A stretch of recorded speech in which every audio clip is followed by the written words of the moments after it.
anticipating may be cross-fertilized by the groups coming together. So that's our path from here to the end.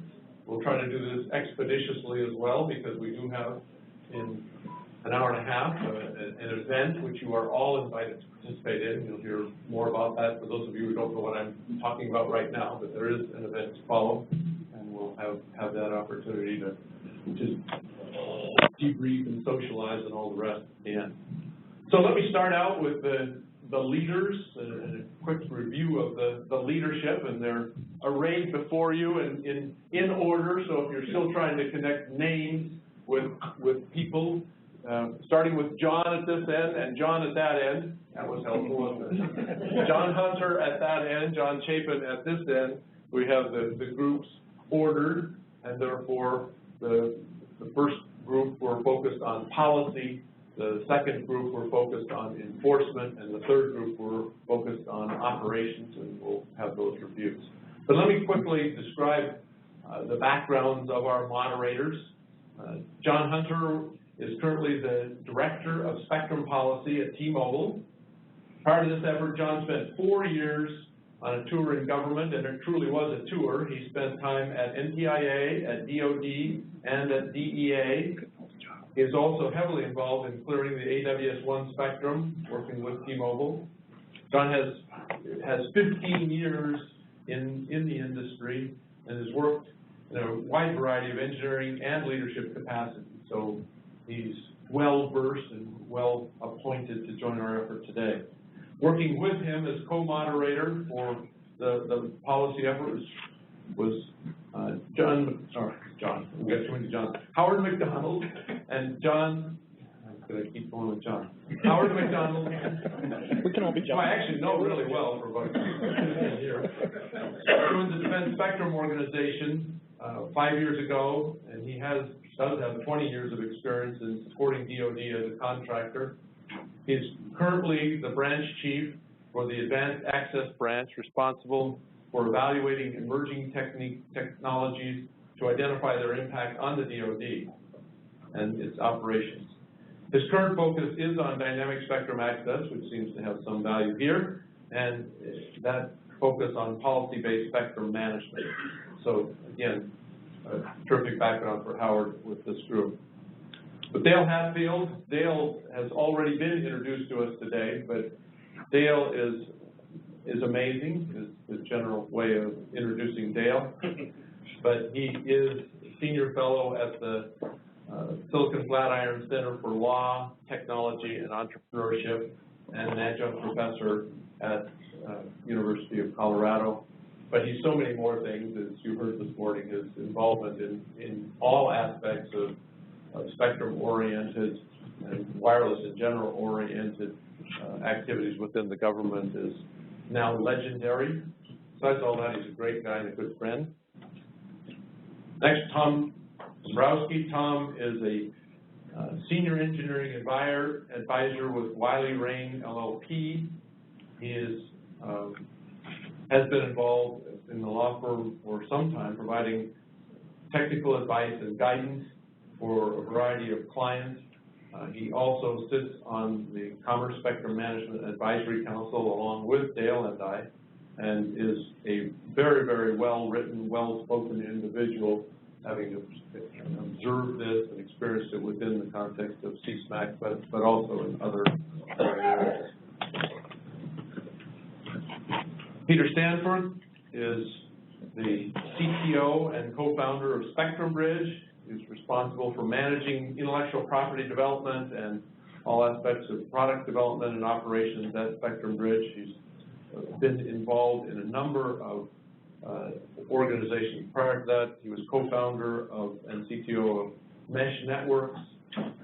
He has been involved in a number of forums that have advanced the cause of wireless, and he is currently very heavily involved in moving the whole notion of not only TV white space, but the use of spectrum in an efficient and effective way. Finally, John Chapman is a program manager at DARPA.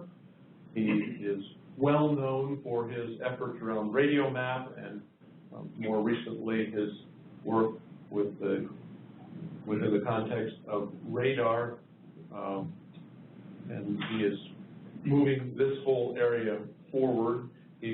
Previous to his time at DARPA, he was visiting scientist in the research laboratory for electronics at MIT.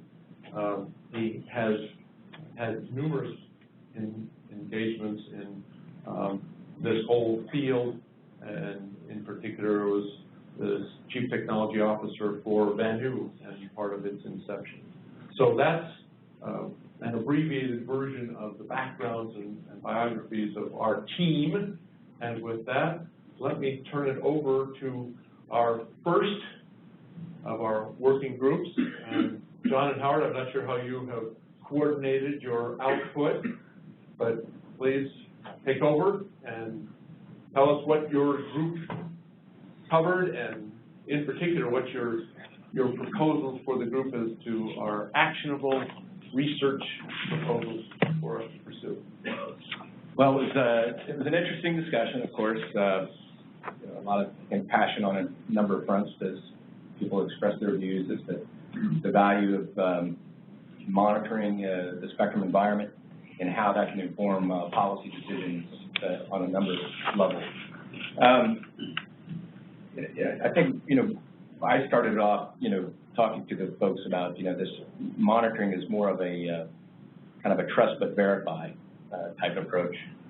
And I think some of the things that are ongoing now, particularly in like the 3.5 proceeding, there's a number of things that are going on there that I think can help inform how we would, shape policy around that particular band. But I think as a group, we walk away and really trying to understand that it's actually what you're trying to solve within each particular band. It should actually drive the overall effort as opposed to a more robust, just putting up an antenna and trying to collect everything without having a good set of parameters to actually learn from as to how you set up your equipment.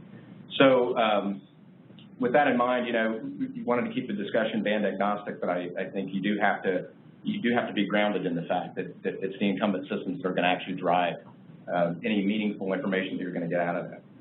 So, going through the process, we talked about how monitoring would inform policy, but some others felt that, and I tend to agree that, policy also informs the testing that goes into this. I think if we look back at the work that went into CSMAC working group studies, there was a lot of information that was put out there, and there wasn't a lot of time, I would add, to really ensure that you had enough information about the electromagnetic spectrum environment that could actually help inform the type of analysis you're putting forward, particularly in a predictive model.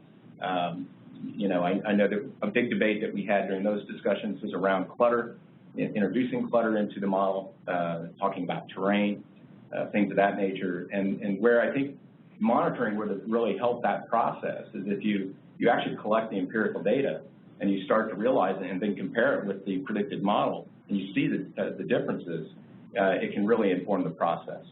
So yes, I think monitoring, it goes hand in hand with the whole testing effort, and I think it's very informative as to how you shape policy going forward. So where we kind of left it, we do have a pilot project that's underway out at ITS with Mike Cotton and team. Kind of left it, we would kind of use that as a straw man for discussion, and then put some framework around it through the CAC, and forget the acronym there, but Center for Advanced Communications. So kind of leverage some of the work that's going on there to kind of put some framework around it. So, Howard?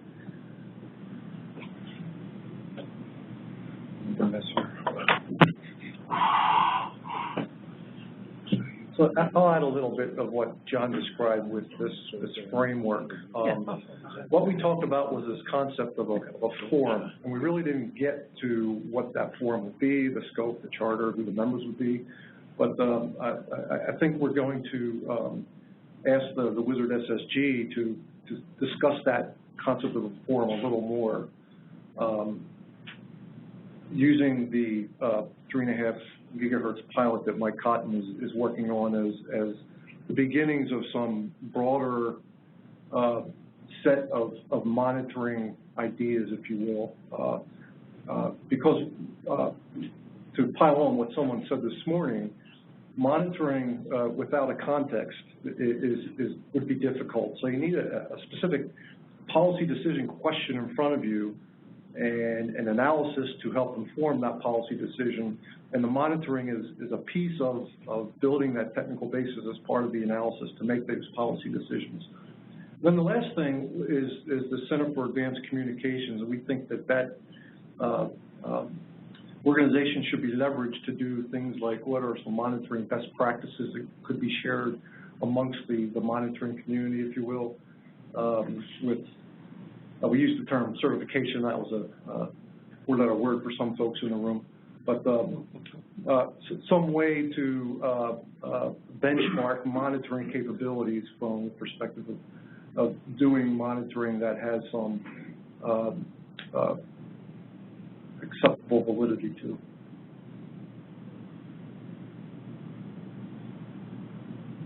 In terms of actual proposal, this is very good, what you guys discussed. Did you have actual research proposals? I'm almost tempted to, I think I'm going to walk around here because you guys are both looking at me and I want you to look at the audience. So. Yeah, I was just saying, I just want you to use that mic here. Yeah, all right, I'll go sit next to Rangam. Maybe I will even do that. Yeah, this gives you some flexibility. There we go. Yeah, then you all can look at me. Yeah, now you. I can also read this, which is terrific. Yeah, so research and development ideas. So without context for what monitoring would do, that was somewhat difficult, though we talked about some need for some research in terms of data analytics.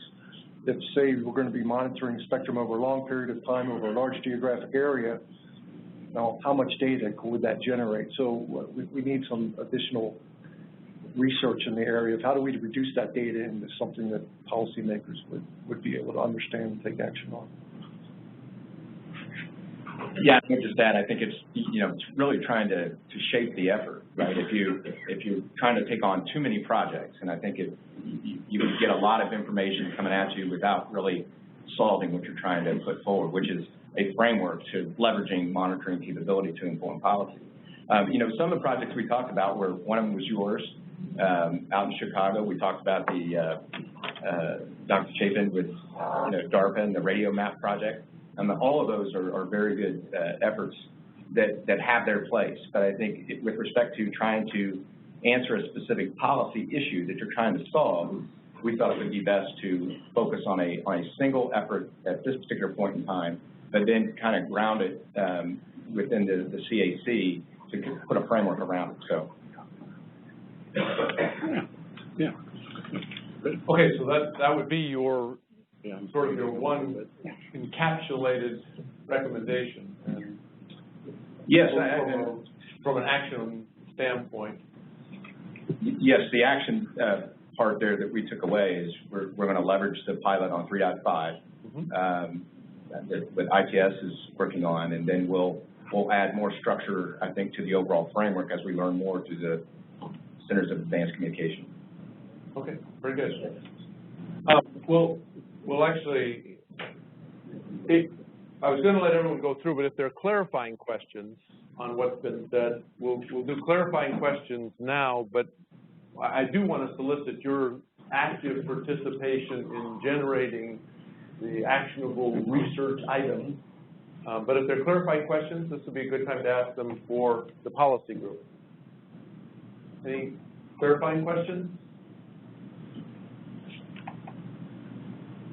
One thing is, did your group discuss what are the key policy issues from a spectrum agency, spectrum sharing perspective that are important, where new policies need to be established? Was that discussed, and did you come up with any specific items? Hey, this is what is not understood. These are the items, like, for example, the zero standards, for example. Any policy thing that you discuss that can lead to what is the research?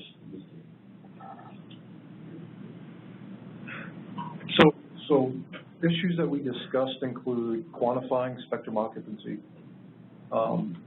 validating some of the propagation assumptions that went into, for example, the CSMAC studies, and how could monitoring better inform and validate existing propagation capabilities. Opportunities to share in terms of quantifying the temporal and spatial aspects of spectrum use from current incumbents.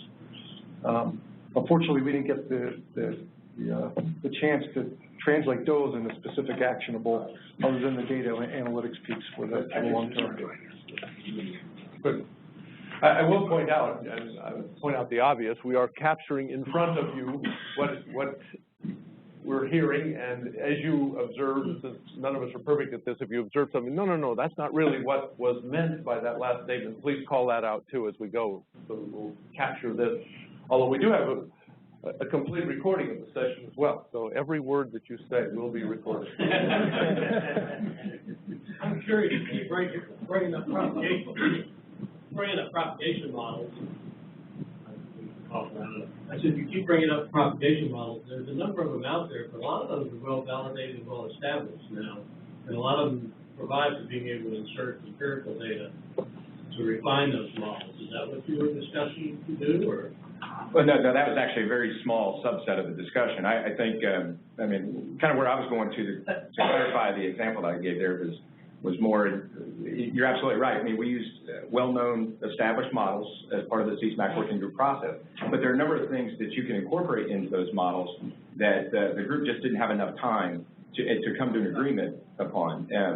And so we highlighted the fact that through monitoring, actually collecting some empirical data, system data, not only of the incumbent systems, but also of the handsets, the UEs, that you really can see how clutter and terrain really would make an impact in the overall analysis. So that's what we were trying to highlight is this is an example where I think monitoring can inform the predictive model process. So, and also I think on the you were asking about the policy issues per se, and I think this page had asked it early on, was the mantra of the group to talk about how monitoring can inform policy, which is exactly right. So we focused a lot on the different types of monitoring capabilities, and kind of just left it at it's really the incumbent operations that are really going to drive some of those policy decisions. Monitoring will just inform it. So. Okay, seeing no more hands for clarifying questions, we'll move to our second working group, or focus group, rather. Yeah, I'm going to go first. I'll talk a little bit in sort of summary fashion about what we discussed, and then Dale will talk about the actionable items that came out. We had a very active group. We thought at the start that everybody was going to look at us very quietly, but after the first couple of questions, everybody started getting rolling, and it was really a very active discussion. I think the main focuses were on, number one, everybody agrees that enforcement is a very important part of this. I think there's a definite, I won't say difference of opinion, but some strong opinions about how do you handle policing the spectrum in these environments. So number one, I think with a bullet, everybody believes there should be some flexibility, that it doesn't need to be sort of top-down, managed by the federal government. There's a role for third parties to play. There's a role for the two parties that are engaged with each other to play with one another and not involve the government in any fashion. I think the open questions we came about were, how do you manage that? What is the federal government's role? I'm not sure we got the answers to that, but we certainly have some follow-on questions to get to that. I think falling into that, I think we also said, we have the federal government sharing with commercial entities, and how does that work? Where is the hammer? Certainly when you have a commercial-to-commercial agreement, it's pretty obvious how you sort of resolve disputes. You can go to court, or you can have arbitration. But when you have a federal government with a commercial entity, how will that work if both parties think they're following the agreement and have reached an agreement, and then who resolves the dispute? Do you then go to NTIA and FCC jointly, or is there some other way to sort of agree in the agreement as to how you're going to mediate and figure out the agreements? Another follow-on point we got into was intentional malicious interference versus sort of interference, but maybe non-malicious interference, and having a hierarchy of how you manage interference resolution. So we talked about folks that are unintentionally interfering because they didn't know they were doing things, and that's sort of one bucket of interference, versus those that willfully are going about interfering and having a different approach with those folks, and how you would start with those who are the non-malicious interferers with a lighter touch, and possibly moving through a hierarchy of worse pain, if you will, if they continue to be more malicious in their involvement and interference. And I think the final point, at a high-level summary, I want to talk about was in talking about how do we manage the spectrum from the software hardware side. We had an active discussion about whether we should lock down software if you're in a shared network or not. And if you are going to lock down the software, what part of the software do you need to lock down, and what would be the ramifications to the end user and or other folks that want to use the software and modify the software? And can we actually pick out where to modify or not, which is sort of stealing some thunder from Dale, because we're going to get into some actionable items based on that. So I think that's the top level, high level summary, and then we'll talk about sort of ideas that we had to move forward.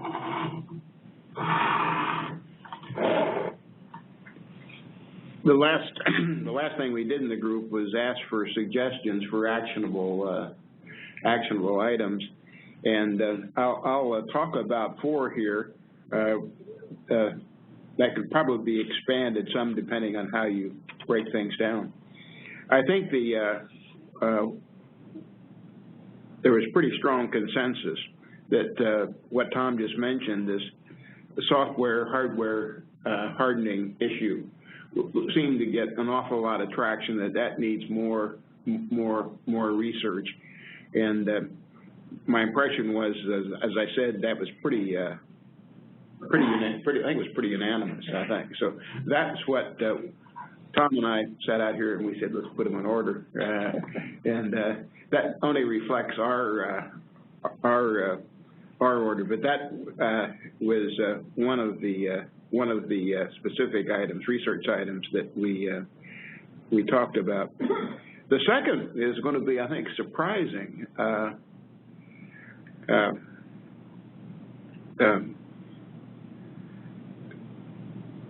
In that true interdisciplinary fashion, there's a need for some social science research, and what it is trying to understand better the motivations that drive people to cheat.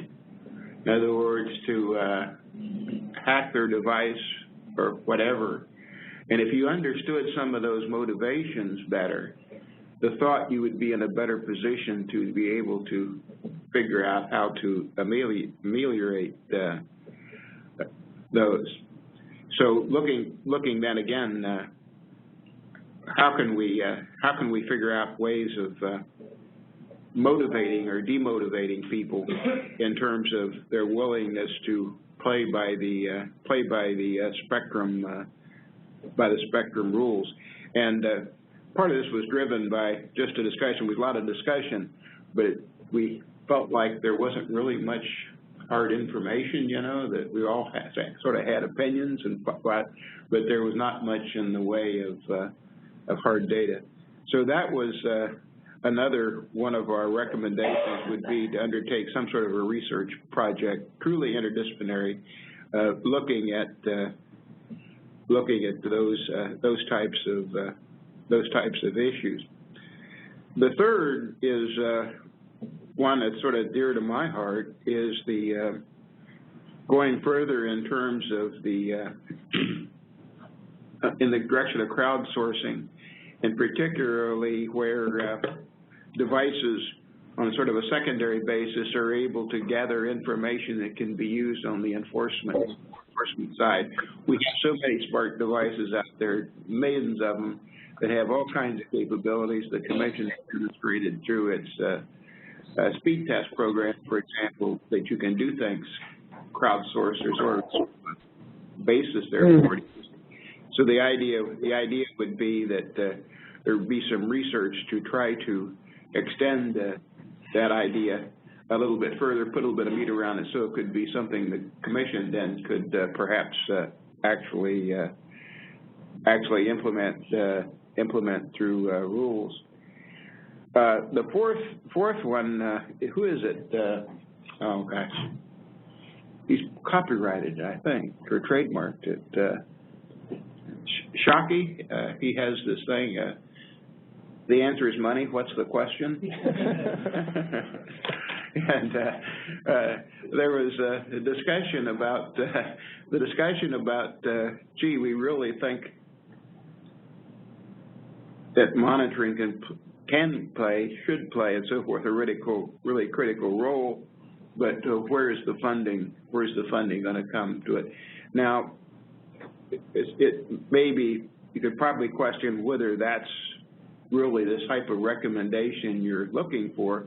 But I think there might be an academic sort of paper that would look in other sectors of the economy and so forth of how funding is done for these sorts of activities, and just to make sure that we're not overlooking some ideas. Individual device fees, for example, was talked about as a possibility, and so forth. And then as part of that, or at least I lumped them together, is one way, of course, of getting, you can do two things. You can get more money, or you can reduce the cost. And so part of that could also include trying to reduce the cost of doing the enforcement so that we don't have to ask for as much money in some sort of an appropriation sense. So that was the four, I hope, actionable items that we came up with. Great. There are questions. Okay. The one, the only, Joe Heaps. Yeah, on the part about the social science, does the group sort of pick somewhere on the continuum between belonging behavior and sort of children moving around, where that is, or should this social science research really look across the spectrum of hacking? I'm not sure we really got that. I'm not sure we really got that far. Yeah. My old college professor says the well-defined problem is half solved, so the first step would be to try to define the social things, and that would certainly be included. That's one of the things you certainly want to include. One thing you might cover that addresses this question was the example that was thrown out of the school teacher. Yeah. Yeah, the example that, the kind of classic example, if you will, is the school teacher who installs a cell phone jammer in the classroom. You know, he or she does it for very good reasons. You know, you don't want the kids not focusing on their studies, so there's no evil intent here. There's no meanness or anything, or badness in a sense. They're trying to really do something they think will help, not realizing, of course, that, you know, that could jam somebody else next door trying to call 911. It could jam a call coming in or whatever. And so that seems to me, anyway, if we understood some of that better, you know, the solution to that might be just more education. It wouldn't be, yeah. I was going to say, Dennis, one other thing to note, too, on the social science side, to Joe's question, too, is the other thing that was discussed was whether we should be looking, in addition to how society would react to hardening up the software or hardening up the hardware. Yeah. So that's the other piece of the sort of social science experiments that we also thought would be a useful thing to look at as well, because while we're all in a room talking about it, I actually asked a few times, I said, are we sure this is something that the public would actually appreciate? And I think there was a few hands that raised that said, no, I don't think so. You know, government involved in my, you know, device is not something that doesn't scare a lot of people. So. Especially those from Idaho. Yeah, I was going to leave that out, but okay. Any other clarifying questions? Okay, let's move on to our third focus group. That's helpful.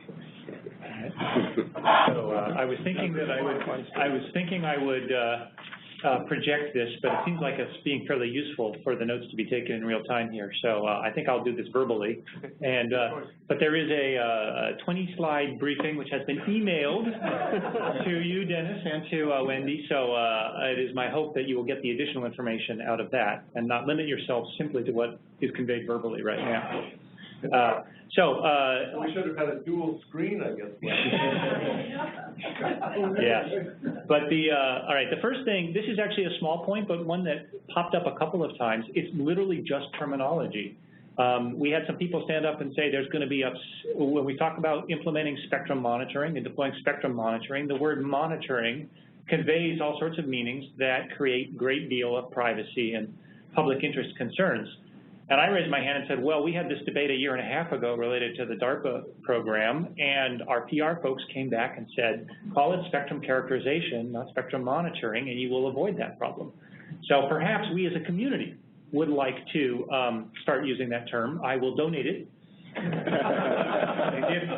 that is of interest. But that was the first point, was just a small one, but perhaps significant related to your government at work for you, once again. That's right. Okay, so our focus group, we split it into three. This was work done in advance of the meeting. We split it into three subtopics, and we split our group into three subgroups, which met independently, came together at the last instant, and provided inputs. So you'll have sort of three disparate inputs that aren't truly merged together yet from our side. One of them was a discussion of how you would use spectrum monitoring information to support a broad set of goals. The second one, how would you implement monitoring in a cost-effective and appropriate way? And the third is... Characterization. I'm sorry, characterization. I'm reading off my slide here. Hey, the group hasn't voted yet to change the name of what we're doing. And then the third is, how does this this process or this capability interact with other societal priorities, like privacy and security and so on? So let's talk about each of those groups in turn. First of all, the usage issue. Actually, I'll turn that over to Peter, as his group speaks more effectively. What's interesting is there were some very common recurring themes that came back and forth in here, but specifically to this aspect, as the discussion got quite heated and covered quite a lot of opinions and areas, it was obvious that the challenges of defining what to measure and how to measure it were really impossible to characterize on a macro level, that we really had to look at these specific bands, that trying to decide what to measure and how to measure relative to, say, an airborne radar or shipborne radar in one band was very different than it might be in another band. And then if the policies were different, that also came to be an impact as well. So essentially, we decided that if you're going to make any real progress, you're going to have to sort of divide and conquer this. The second thing that was probably characterized as a lot of the debate was around when you're monitoring, there are different reasons why you might monitor, and the three that were the best way to describe what we came up with were whether you're monitoring for access, for occupancy, or enforcement. Because depending on what you're looking for, or sorry, what you're trying to do, the way that you look and what you look for would be quite different. So again, you've got to decide, am I looking to monitor who's using it from the point of view of have I got coexistence issues with others similar users, or am I looking from an enforcement issue because somebody's using the spectrum that shouldn't be? So out of that came the feeling that if we did focus on a band, that product outputs, so conclusions, could be got to quite effectively and very quickly. And then the question came about, and was another hot topic, was in the sense of trust, you know, believing in, if we're going to monitor, if we're measuring, can everybody believe that this is reasonable and an accurate reflection of what's going on?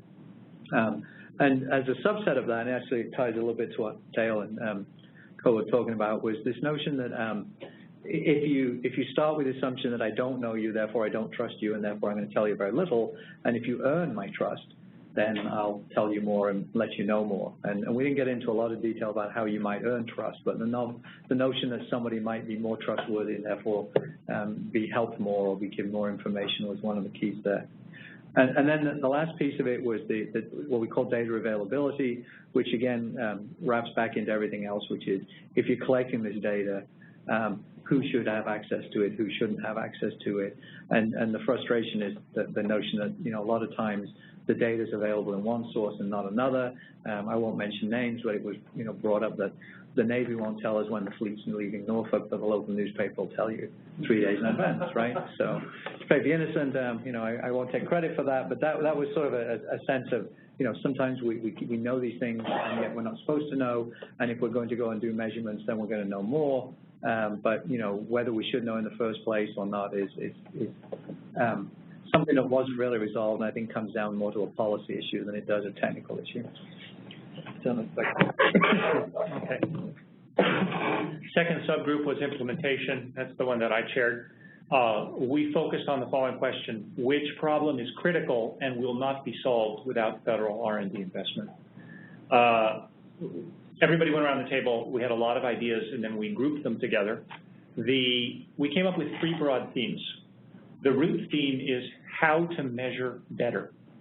There's a lot of detail in the briefing that I'll pass along to you, but if you were to put out a lot of sensors and do that in an ad hoc way and not be sure that what you're doing is useful, you end up with a lot of noisy data that doesn't help you answer your policy questions or get spectrum access or anything. You can't trust it.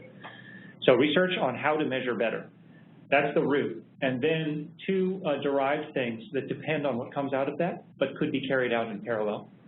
One is this notion of the system of monitoring systems. If we're going to scale to national and international, we're going to have a lot of different systems that attack different parts of the problem. And this is the machine-to-machine interfaces, the standards, the various kinds of things that only the government has the neutral position to help push forward to ensure that we end up with a scalable and effective solution. The third one that also derives from how to measure better is reducing the cost of sensors. This is a small one compared to the other 2. We didn't have nearly as much support in the group for that. There were some folks who brought it forward because there's a bit of a chicken and egg problem. Until you have a big market for sensors, perhaps private industry wouldn't invest in getting them down to the cost down to the point that you can put a lot of them out there. But that one should be taken as a small recommendation. The big recommendation is how to measure better and the system of monitoring systems. The third subgroup was on the interactions with other societal priorities. John Peacock chaired that group. I will speak on his behalf. He let me know if I get something seriously wrong here. They saw an inherent trade-off between spectrum efficiency and the other societal goals of privacy and security protection. Information that is the exact information you need for dynamic spectrum access at the same time can unintentionally reveal unimportant important information. So the research topic here is how do you limit that information while preserving spectrum efficiency? There are regulatory means and there are technical means of doing this. The group talked about lots of methods for obfuscation. There are different uses of spectrum data which impose different threats. That was the focus of their discussion. So now I'm going to go on to the concrete, actionable, particular recommendations. I'm going to start with the usage group. We have 2 here. The first is the AWS-3 auction. The observation is that this is a place where some form of sharing is going to likely be needed, and users who want access may actually help deploy the sensor network, and auction revenues could help fund it. So that may be a good target of opportunity to think about. The other usage project potentially would be to deploy monitoring in a couple of verticals, and the one that we discussed a little bit was public safety. So the goal here would be to deploy monitoring that simultaneously gives you data of high policy value and also use it as an opportunity to improve your monitoring methods and systems. So, for example, one of the key questions for a public safety spectrum use is the rate at which it ramps up when an emergency occurs. And if we were out there with monitoring equipment to measure those ramps and get the statistics on that and get the ramp down statistics and the usage statistics, that would provide a basis for more effective sharing approaches. So those were our 2 usage projects that we came up with.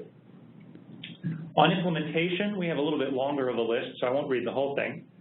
But we felt it was important to get out there early and test often, and we saw multiple opportunities that could benefit substantially from federal R&D support. For example, should we deploy monitoring in the wireless test city? So in addition to being the place for testing the usage of the spectrum, could you also take advantage of that same infrastructure for getting a monitoring test bed out there? Another thing to consider doing would be to actually link a monitoring test bed to your dynamic sharing access test bed in a more safe environment, not in a test city where you could crash things, but in an engineering test environment, which has a bit more of a controlled spectral environment and a bit safer. So 2 opportunities there. The third one would be to do that linked monitoring and sharing anywhere you want, but just do it in an underutilized spectrum band, like 60 gigahertz. So now you have an opportunity to play around without causing harm to folks. On the measure better side, we talked about a number of research ideas here. Again, I think very useful and interesting suggestions, which I would encourage the chairs to look at post facto. But in terms of what a research goal might be, well, if you were to create an NSF or a DARPA program in this area, one suggestion for the goal would be to be able to create a model in the computer that can recreate or predict the statistics of the interference environment that you would measure in the real world. And I think I heard this from somebody else on the table here, something very close to this. The point is that if you can build a computer system or a model that is able to, based on some measurement inputs over time, continually track what's going on in the real world and predict what you would see if you went out into it, then you know that you have found the fundamental parameters that you have to measure. Pierre DeVries has been circulating around an idea along these lines, by the way, as a side note. I'll say that some of us have seen it. It's on his blog, so anybody can read it. In terms of, we had a couple of smaller ones, but things that were fun. One of them was that you know that DARPA recently has had the Spectrum Challenge. So should we have the Sensing Challenge? And the winner is the person whose technology enables identifying the usage of the spectrum and the holes most accurately in some fairly complex spectrum environment. And then on the interaction side, a little bit less concrete. Didn't have a chance to really sit down and talk with John and his cohorts about what would be actionable here. But the general areas that would be interesting would be to pick a realistic system that uses spectrum today and go and analyze its privacy and security needs in some detail to start providing the kinds of ground truth that we can use to generalize about the interactions between spectrum monitoring and other societal needs. So I will stop there. Great. A lot of work. Good. Any questions about content from our third group on operations? I'm not seeing it. All right, now we'll move to the next phase of the process, which is to engage you all in sorting through some of the actionable recommendations. And now the challenge for you is to see if you can pull them and put them on a separate page, which we'll give you a moment to do. Yes, definitely be gentle. This is where the engagement will speak. But first of all, we're going to do this in a process. First of all, those of you who were a part of the first group, the policy focus group, any comments that you would wish to add to what's already been presented by Howard and John? They did a perfect job of representing the entire time. Minus 20 slides. Incredible. Thanks, John. John, over to you. Yeah, thanks a lot. Okay. 10 of them we brought in with us today. No comments from the group. Same for the second group on enforcement. Anyone from that group that would like to add comments to what has been presented by Dale and Tom, please do. Turn left, okay. Dark, we got it. And he was part of the group, so that actually. But with theory. Turn right. Well, yeah, probably. Okay. Third group, the operations group. Any comments from members of that group? Particularly John Peha, who's not paying attention, but that's okay.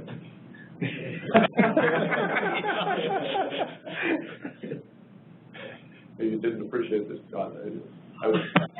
Yes, you didn't. Yeah, okay. Any comments? Well, this is incredible. I actually thought this would be a considerable time where there'd be a lot of it. All right, now we go to the somewhat more expansive point, which is the opportunity for people not in the policy group to voice your views. Several of you have talked about needing a cloning machine because you wanted to participate in all three groups, or in two at least of the groups. This is your opportunity to participate in the policy group for those of you who were not part of the policy group, and point out the normal things like, why in the world didn't you cover fill in the blank, or whatever your particular focus is that you feel ought to be covered as part of the focus on monitoring and big data in the context of our focus and policy. So, Barry. Yes, this is an overarching comment. I didn't really hear any discussion of accuracy. I think we walked around it, but I think that's very important for all three committees, and certainly context oriented. And that to me is an R&D question. Yeah, we actually did talk about accuracy. I think Mike illustrated the sensor capability and some of the things that go into the equipment, particularly to the 3.5 initiative on where you're measuring radar emissions. So that's going to have a very different impact, whereas if you're monitoring, say, disparate systems in 1780 to 1850, it could be all over the board. So it was discussed in the group, we just didn't highlight it here. I do have a comment on this one. Okay. Am I permitted to participate? Yes. Okay, for the policy group, what I'm interested in hearing is, well, let me start a different way. Inherent in policy is debates. There's going to be a debate. There's going to be people who have different points of view and want different outcomes. The goal of spectrum characterization would be to inform those debates. People in the debate who are not happy with the direction that it's going are going to attack or challenge the spectrum characterization data that's pushing things. So my question would be, from the policy perspective, what aspects of the spectrum characterization need to be really good to stand up to that kind of pressure? If you think about the debate that's going to happen at 1755 or 3.5 and so on, can you help us to understand what we need to do better on the implementation side or from the research side so that those policy debates don't just simply devolve into arguing about what the data means?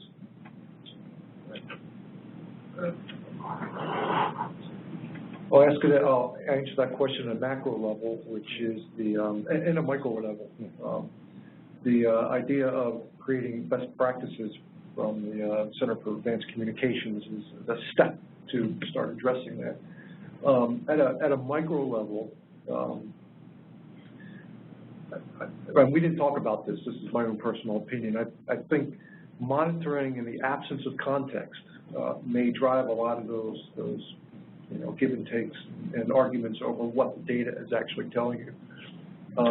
And John, I'll return a favor in the scenario you put forth with looking at a public safety event and the ramp up and ramp down and all that. I think it was anecdotal. It might have actually occurred. Someone from the public safety organization said you would have expected a ramp up in all the public safety frequencies during an event. But what may happen, it may have actually happened, is the control channels were completely saturated, so there wasn't an opportunity to fill up all those channels. So, just looking at data, I agree that there may be arguments over how to interpret that data. You need to bring the context in there and the operational aspects of what that data is telling you is key to that. Yeah, I think just to add to that, one of the pieces we talked about was you got to build that trust, and I think that starts with collaboration. I think if you're out there doing monitoring, you're trying to solve a particular issue, right now, I think in some respects, I mean, there is a level of collaboration, but it's not where it needs to be in the context of trying to drive policy. So, so industry just embarked on a monitoring effort, where we did working with the DoD about a year ago. We also characterized the UE emissions in the Q4 of last year. So you really have to get buy-in, I think, from the incumbent operators to really make sure that you address all the upfront parameters and assumptions that go into whatever your test plan may be. And we did some of that, but certainly I think with respect to some of the transparency of information, particularly around sensitive or otherwise classified systems, I think need to be maybe in a smaller group to get for both sides to have a better understanding as to what you're trying to do. Good. I just want to say a few words. No, you were a part of that group, so you Yeah, were but supposed to talk earlier. I just wanted to say a few words to John's question, and really it ties to the model that you were looking to develop. So we've done some work about modeling spectrum usage in terms of random processing, in particular renewal processing. And you use that sort of setup to basically describe the spectrum usage as ones and zeros, and then you can push that on to push the map forward to get to actual confidence intervals on the data on, for instance, a band occupancy or a channel occupancy mean estimate. So I think basically what I'm saying is when you make these measurements, you can put confidence bars on there, which depends on how long you're measuring for and how many independent samples that you have. And so I think that sort of framework is needed to present the data. Obviously, there's a lot of assumptions that go into those mathematical models and things like that, but I think that there is a need to address that in the research as we go forward.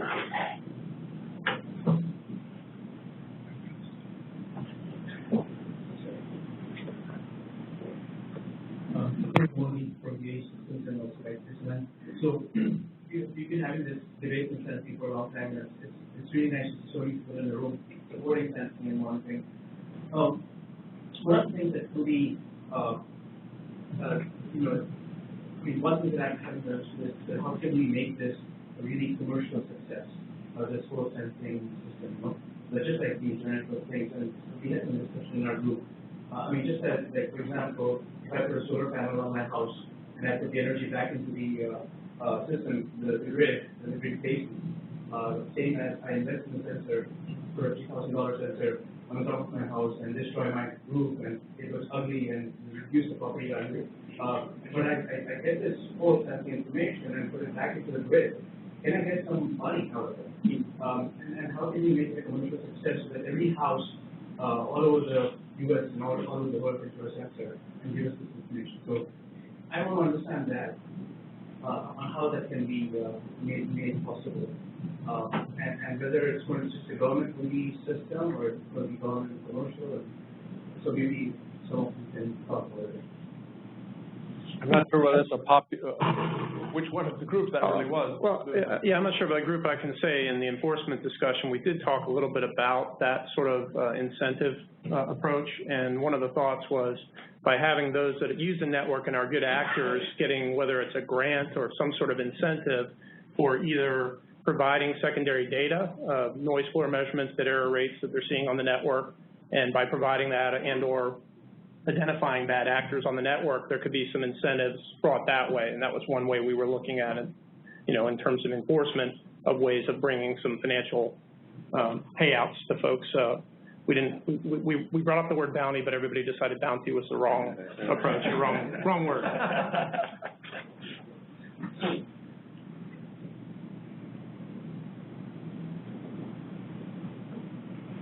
We're going to discuss today about something of the 3.5 gigahertz band which is shared with Navy radar, sharing with commercial users. But I haven't heard very much from the Navy perspective. What I was wondering, this is a policy question, is what can be done? I'd imagine the Navy would have some concerns about that. What can be done in terms of test analysis work to address those concerns?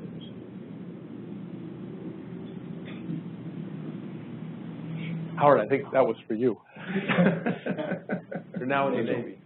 Yeah. I'm not Navy. John's no longer an NTIA, so I don't want to. And I wasn't involved in some of the preliminary exclusion zone activities. I suspect, personal opinion, that monitoring may help gather create the technical data to revisit some of those exclusion zones in terms of what assumptions were made, and possibly reducing the size of those exclusion zones, open up more spectrum, more spatial areas for other uses of 3.5 gigahertz. John, did you want to add anything? All right, Banu. I'm just going to share an observation that's been kind of bothering me listening to a lot of discussion. It will never be possible to know spectrum utilization for all frequencies in all places at all times. And why not? Well, a lot of the pushback you get on your measurements is exactly the problem, right? And I feel like some of the discussion is, well, we don't know everything, so we can't proceed. And if perfect spectrum knowledge is a prerequisite for doing any dynamic sharing, whatever you want to call it, we should all pack up and go home. I'd like to see a discussion about what's good enough knowledge. And what's good enough, what do you need to do in terms of remedies and verification to get there. But we will never know everything in all places and all times. And I don't know what the bar is, so it's very, very hard to see. I'll do real quickly on the enforcement side. We did talk about along those lines, because what we were thinking about was a lot of discussion was centered around the shutting down or hardening of the software, and also how do we make sure we're getting the bad actors when all these good actors are here. And the thought was, well, we have control of the good actors, so we can shut down the good actors, and that way we've identified the bad actors. So there was a bit of a back and forth on that, and someone said, well, that's sort of... Exactly, exactly. So the real back and forth was, okay, if we can at least do that, that should be good enough to at least test and see if that does enough to keep the neighborhood a nice neighborhood. We made an analogy to Neighborhood Watch. We're now creating Neighborhood Watch where everybody self-reports on each other and hopefully keeps a nice community. And let's see if that works in sort of an enforcement model for spectrum sharing. And let's not worry about the bad actors and the fact we can't find jammers, we can't find emission spurs, we can't find every single guy who doesn't identify himself as a hacker to us and holds a sign out that says I'm a hacker. To move forward, at least take a step forward, even though we don't have all the answers right now. So first off, I agree. Agree with you entirely.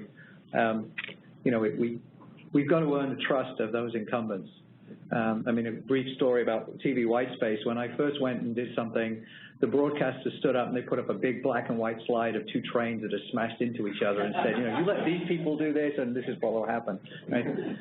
4 or 5 years later, and that itself is a crime, actually the biggest users and our biggest commercial user of our system today, our white space system, are the broadcasters, right? Because it took a while, but we finally convinced them that we actually did know what we were doing and that we knew what we were supposed to do. And we actually had a system that better understood their use of the spectrum than they did. And so they come to us looking for answers. But it didn't happen overnight, and Ira's sitting there in the back, and I remember Ira with a full head of hair when we started, because, it's what it took. But I think I'd love to do something tomorrow, but I think we have to do something. We have to get the incumbents involved and do something with them now, because otherwise we'll be talking about this in another 10 years. Okay, our time is fleeting, so I think we'll go ahead and open it up for questions, because the questions seem to not be centered so specifically on policy. So we'll now open it up to questions that go across. So you can choose to ask those questions that you have, and we'll go for about 10 more minutes on questions. This is Glenn Maxson from the NSF. So the NSF funds several places where we're doing spectrum sharing, but we don't distribute those data in any useful format for non-astronomers. But we can imagine that, like, for instance, triangulating on what we would consider to be a perpetrator would be something that we shared our data we could do with other services. And so that would be a way of developing it. We can't triangulate to locations aren't suitable for that. But I'm a little curious about who is keeping that data. Sort of everybody has their own database, and is there any progress on sort of some kind of uniform format, uniform location? Where's that? Thank you. Great question. I will say that, as I said, one of our key discussion items for the government to potentially be involved in funding was the whole system of monitoring systems topic. And what you're describing there is exactly the kinds of issues that the government would appropriately be involved in, sponsoring the development of common representations, methods, exchange protocols. And I do recall Dale's comment from earlier today that he was aware already of fairly significant amounts of monitoring data that are being developed in different silos. Perhaps the folks who have that data would be interested in sharing it if there were common ways of doing that, so that it wasn't it was a high value effort on their part to export it in that format. But yes, we agree that that's an important area for progress. And we also discussed that in enforcement discussion as well, as to whether there was some mechanism to have either the federal government involved or the commercial parties involved, or everybody involved to sort of aggregate monitoring information. But we also discussed the issues associated with folks wanting to share that data in some cases, because not everybody wants to share that data. Right. Other questions or comments, or now moving into the point of you've seen it, maybe you can slowly scroll up the set of proposals there. I'm not sure the group can look as well, and you may wish to suggest enhancements to the list of questions. But we'll look to add to those questions or enhance the ones that are there, which is basically what you just did, is enhance one of the questions. So my question is to get to the 10 billion foot level and look at this as a problem that is a resource management problem or a resource monitoring problem. And there have been other resource monitoring problems that have been solved. Air pollution, water, stream monitoring. There's huge federal programs and state level programs as well. To monitor stream flows, to monitor air pollution, probably tons of other resources out there. Traffic, we go across the stupid rubber hoses all the time. I'm sure they're monitoring it, right? That replaced a human being, that used to count the cars at the top. But there's all these freaking monitors out there. You see them in these orange things with two wheels on them, anchored into the thing. You're wondering what that's monitoring, right? You get a camera on that. Can those experiences somehow be leveraged? Find those guys who put those programs together, or gals, or whoever they are, and get the lessons learned from them, and say, you guys have been monitoring these resources for a long time with likely a lot of federal dollars. How'd you do it? So that would be my question. How do you reach out to this kind of... And that could be a research topic. So. Right. Great. Any comments from the panel?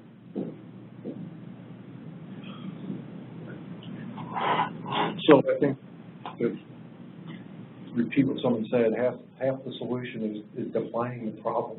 And I think those monitoring systems you referred to have a well-defined answer they're looking for. And I'll go back to the monitoring for the sake of monitoring might not get you far without some question that we're trying to answer with monitoring. Yeah. Exactly.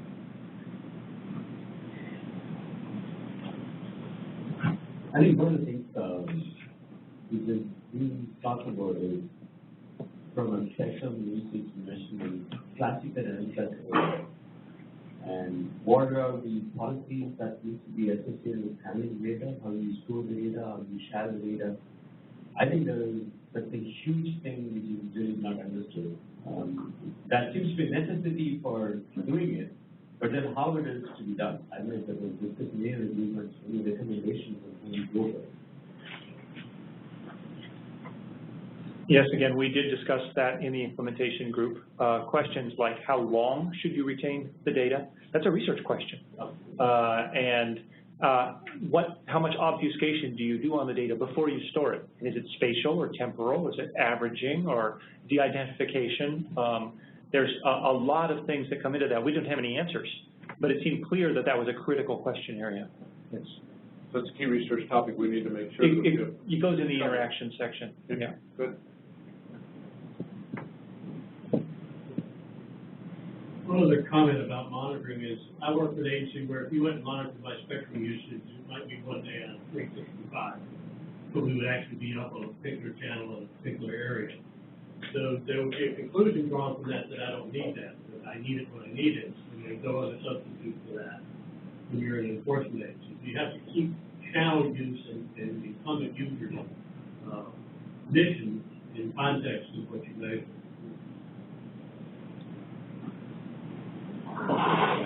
Yeah, Stan, just a comment to that. I think you were well represented by the FBI in our working group.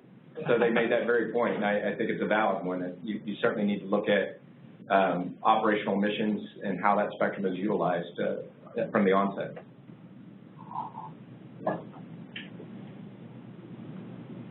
Final chance. Ranga was going to take it.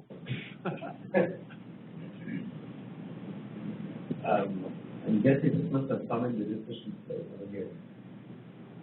The big data and the intensive computing is an extremely important issue along with the data usage and measurement. How important it is and what kind of interdisciplinary research, just connecting these things needs to happen is, I think, is a humongous problem that needs to be resolved. Because unless that is resolved, I don't think the whole spectrum sharing issue can be resolved. When we are talking about a wider area of spectrum sharing, I know what's the problem.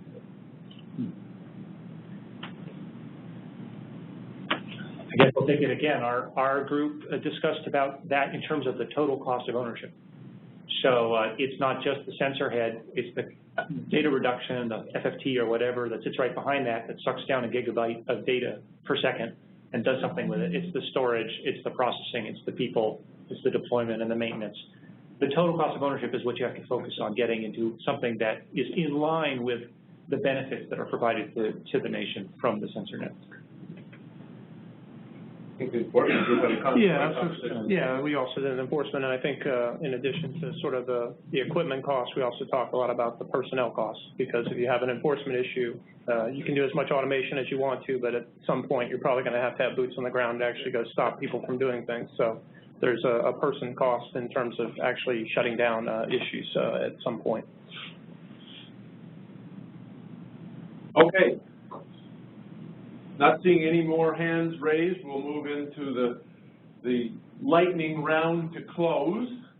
And the lightning round is that we have a set of questions, and I'll have the group read through the question and make any modifications that you'd like to make as to the actionable research questions or proposal.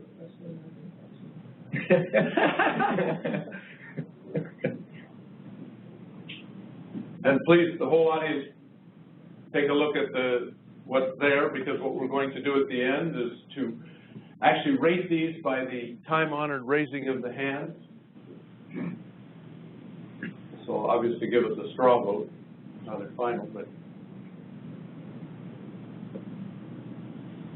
and some more exotic technology that I'm thinking about. Now. We can answer those. So, Howard, John, are you okay with what's written? Yeah, the second one, leveraging the pilot, the WSRD SSG will work on talking about what entity or organization or forum, if you will, would do that leveraging, creating the charter and the scope of what that forum might be.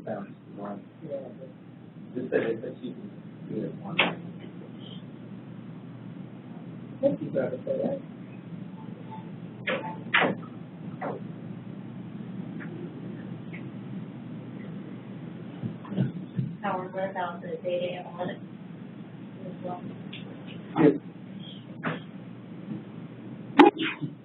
Dr. Chapman, do you have data analytics in yours? The analytics, no, we did not put the analytics Yeah, themselves. so I think that's one research area, Yes. is doing, data analytics to, make sense out of the terabytes of data that were collected over, thank you, Paige. Do you want to amplify, Paige?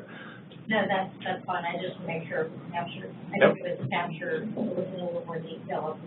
Yeah, and the third document. Okay, you might number those 1 through 3. I'm not sure, the first one is a question, No, the first one was the question. I'm not even sure the second one's a question. Which ones are questions? The third one is the question. The fourth is the data analytics that you discussed. The first two are just bits of notes that I pulled out. But is the third a question from your perspective? A research question? It's an action. Yeah, that's not, it's the last one is the research area, yeah. Well, the third to the last is also, would seem like a research question, but you're specifying who's going to do the research, but still a research question, right? Best monitoring practices, you're researching to understand what the best monitoring practices are. You've pre-assigned who you would think should do that. So maybe we could number those 1 and 2 under the center. Yeah, there, because we're going to vote, so I can have something to point to. Okay, group 2. Let's go down to the. Dennis, is data analytics the specific thing Mark talked about this morning, or is it data analytics in general? Is it lowercase data analytics, or is it uppercase? You're going to get to talk anyway. I'm trying to remember what Mark talked about. No worries. He talked about something PhD up at Harvard Business was doing very specifically, and something called Business Analytics 3.0, which is very specific. Yeah, it was not that. Okay, so More probably, general. we may want to lower cases just so we're. Yeah, it's up to Daniel Davis. Just want to add something to that. That the Software Defined Radio Forum Cognitive Working Group has called the 4 problems Big RF, and essentially looks at the elements of context and help to understand what's going on in Big RF. Good. Correct that. I've not heard big RF terminology. That's a new word that people came up with. At the WIN forum that I attended. Okay, good. Okay. Group 2, and hopefully you're working it. Any? Well, we're trying to figure out how to rework that first one. I'm sorry, I was trying to figure out how we're going to rework the first one there, because the point we're trying to get at is, boundaries of Trust, really, right? Trust boundaries. Yeah, boundaries of trust and research in terms of that. Yeah, and hardening the platform so you can trust what they'll do. Exactly Yeah. right. Good, well stated. In particular, members of these groups, please be prepared to chime in. Yeah, to be able to trust what they will do. Okay. To trust what they will do.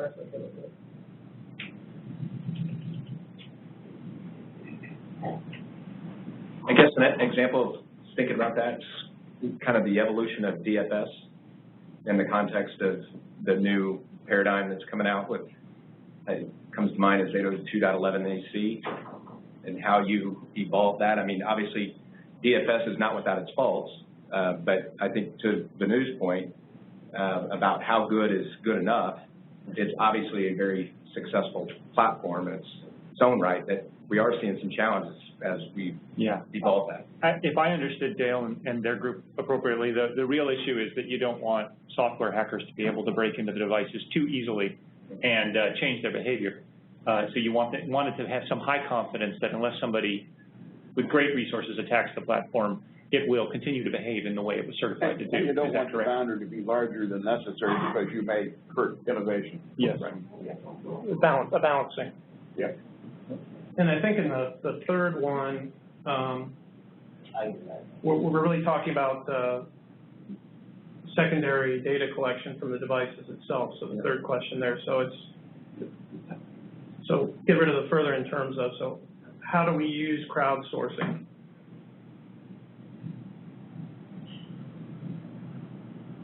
To gather, gather secondary measurements data. And for use on, to get rid of down to, particularly down to, keep the for use on the enforcement side. There you go. I think that get it, I think. Yeah. I think the other one's fine from my perspective. Okay. I'd like to talk about the last one a little bit. Just regarding question 4, I mean, there is a question of where the funds come from, but it's a broader context about studying the cost of implementing enforcement systems at different times. So it's an issue of right-sizing costs to the enforcement problem, as well as the question of how do you fund enforcement mechanisms. I think I did say that, but I picked up on that.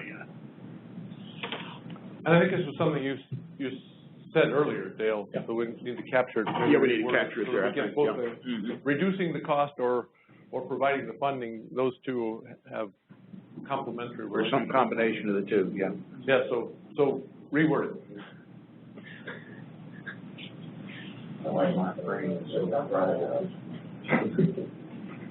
Yep.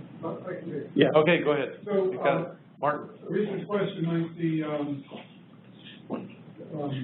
modeling the cost of enforcement and determining sources of funding to implement. How's that done? Yeah. Yes. All right.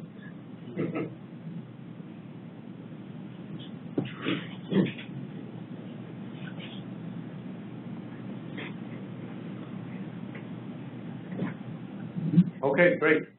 Any final thoughts from group 2? Okay, let's roll up to group 3. Okay, that first paragraph gets split into two. So right there. Yep. And so that, in that paragraph. John, a little closer to the microphone, please. Oh, sure. All right, so the first one you could just say AWS 3 auction, you can delete the rest of it. Well, other than I think the key there was that we could maybe use auction revenues to fund some of the research. All right, so just leave that there. Yep, it's fine. The second one, deploy monitoring in a few verticals, giving data of high policy value. High policy.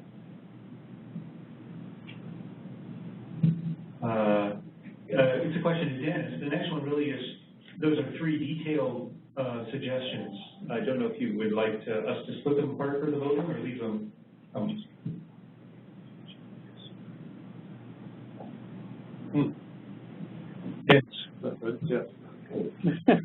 Yeah, we just had a high priority interrupt, sorry. Oh, I'm wondering for implementation, those are 3 separate things. Do you want folks to vote on them separately as 3 or? I think so, yeah. Okay. So let's number 1, 2, and then divide the implementation into 3, 4, and 5. Yes.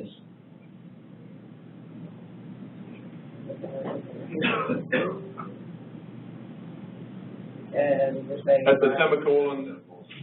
At the semicolon becomes number. When it's linked, it becomes 4. Yeah. And then the next one. The link is 5. The next link is 5. Or it should be link monitoring and sharing experiments. Yep, good. And then measure better. Yeah, down there, number 6 is measure better. And I should say there are about 10 really interesting things that we didn't list there. No, I didn't give them to you either verbally. And then 7 is interaction down below. Yeah, 7 is actually the sensing storms, I guess. So if you could go back up to that semicolon.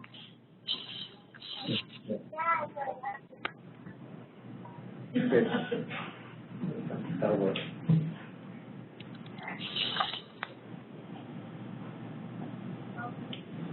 Okay. And that is all we shared verbally. Any funny facts? Any comments from the group about these research questions? The operations group obviously overachieved, but they divided to conquer into 3 groups so that they. The class and class related research, and we did a Okay. The class and class related. No, I'm saying let's have the class and class related issues research and the big data and intensive computing with the spectrum. I'm not following what you're saying, but I'm not saying we talked about two things, right? Two more things. Class, how you treat the issues with the class and unclass data? How you manage Classified and unclassified data. But I don't know where you're want to talking add about. them here? I don't think so, that's. So, right, number 8, I think, was our concrete and actionable recommendation was to pick specific systems and analyze them in detail, which includes the security issues. Okay. We're going to make this really quick. The interrupt was that we thought we had additional time. We have been informed that it is expected that we will be out of this area at 6 o'clock. So in order to facilitate that, we're going to do very quick voting. The voting will be, each of you have 3 votes, and we're going to vote as quickly as we possibly can. Go to the top. 3 votes only. Look at the list. Hopefully you were paying very close attention. I was going to read through them, but we don't have time to do that. So, how many of you would like to vote for Group 1, Proposal 1?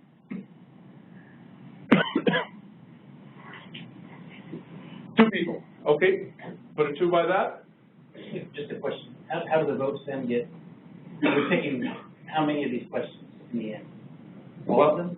Are we taking all these questions? We're going to see how you each have 3 votes, so your priority for 3, and we'll see where the voting comes out. That's the way I grade my classes, you know? Figure out where the cut line is. It naturally flows out. We give the A's, the B's. Fairly straightforward. I'm going to cheat then. Don't cheat. This is an honor system, 3 votes only. Okay. So data analytics. 1, 2, 3, 4, 5, 6, 7, 8, 9, 10, 11, 12, 13, 14, 15, 16, 17, 18, 19, 20, 21, 22, 23, 24, 25, 26, 27, 28, 29, 30, 31, 32, 33, 34, 35, 36, 37, 38. Plus or minus.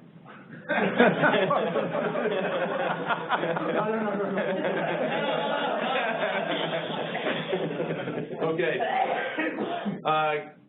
Group 2, Research Proposal 1. Voting. 1, 2, 3. Boy, these are slow coming. 1, 2, 3, 4, 5, 6, 7, 8, 9, 10. Okay, 10. Group 2, number 2. Votes up, hands up. 1, 2. How come you voted on every single one, Mark? Okay, group 2, number 3. 1, 2, 3, 4, 5, 6, 7, 8, 9, 10, 11, 12, 13, 14, 15, 16, 17, 18. Okay, number 4, group 2, number 4. Hands up. 1, 2, 3, 4, 5, 6, 7, 8, 9, 10. Group 3, number 1. Hands up. 0. A 1. Okay. 1. Okay. Wouldn't that be a statutory change?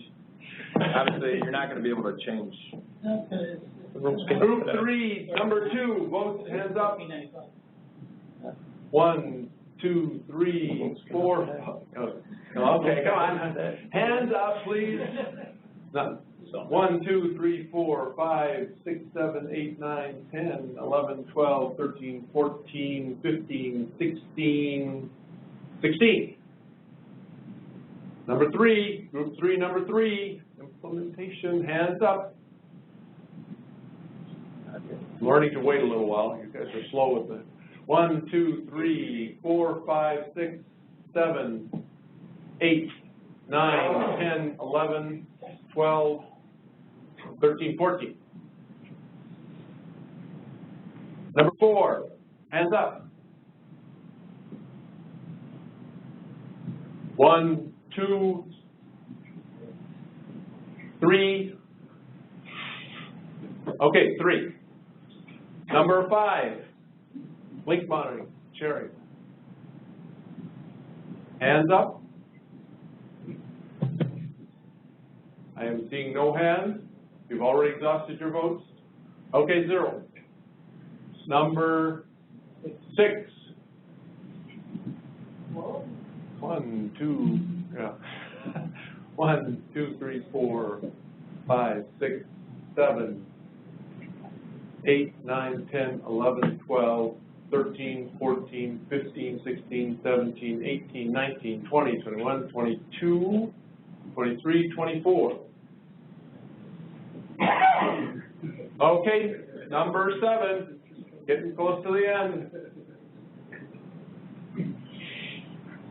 1, 2, 3, 4, 5, 6, 7, 8, 9. And the final one, final vote. Those of you who have not exhausted your vote, this is your chance. Number 8. 1, 2, 3, 4, 5, 6, 6. Okay, thank you all very, very much, especially for doing something very complicated in a very short period of time. And I will now hand things off to, not Bob Barker,